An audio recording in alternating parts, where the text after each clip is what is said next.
So there's someone here and they say, my question is failure really part of God's plan? Failure is not part of God's plan, but it's a human nature to fail. We learned that from Adam and Eve. God specifically gave them clear instructions on what to do, but they chose otherwise. And that is just part of who we are. The imperfection of that fall has resulted in us being people who will occasionally fail. But you can minimize that by continuously practicing certain principles that we've been talking about here. Thank you so much, Pastor P, for enlightening us on that one. And I have Prudence here, and she's saying, afternoon, Pastor Pilani. You talked about problems, some being negative and some being challenges that have to be overcome. By trying to solve some problems is a waste of time and yields nothing. How do I differentiate between the two and know, okay, this is a challenge I'm taking up to solve this problem, and not let me just go a different direction and run away from this problem? Okay, so it's trying to recognize what's something that's progressive in terms of when the challenge comes. Yes.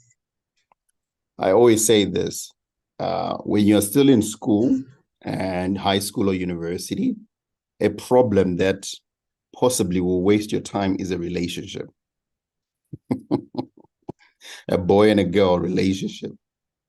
You know, it can take so much of your time, so much of your energy, so much of your planning and resources that are unnecessary at the stage where you are at. Of course, young people will never understand this because they go back to status quo. Everybody's doing it. But I was saying, if you want to progress, you've got to get out of the status quo. So just because everybody else is hooking up doesn't mean you have to hook up. Okay? You can do that when you've got the time and the resources to be able to do it. So that's a typical problem that doesn't need to be a problem. Because ukamona asipo, I know, oh my gosh, are they cheating on me? And then you got sleepless nights and you are looking at your phone all the time and just waiting for that message to come in. Or if you send a message and there's no blue tick, you think, are they ignoring me? You just don't need that. You don't need that at this time. I mean, that's an unnecessary problem. So things like that. Or another unnecessary problem is, again, we go back to the issue of alcohol.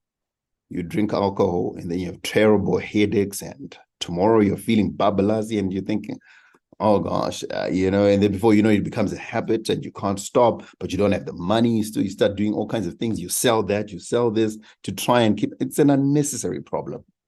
Those are unnecessary problems.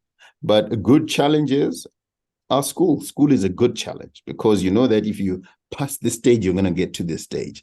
If you work this hard, you're going to get these results. Those are good problems to pursue. So that's how you differentiate. Something that hurts you, spirit, soul, and body is not a necessary problem. But something that builds you up, that motivates you, that strengthens you is a great challenge to undertake.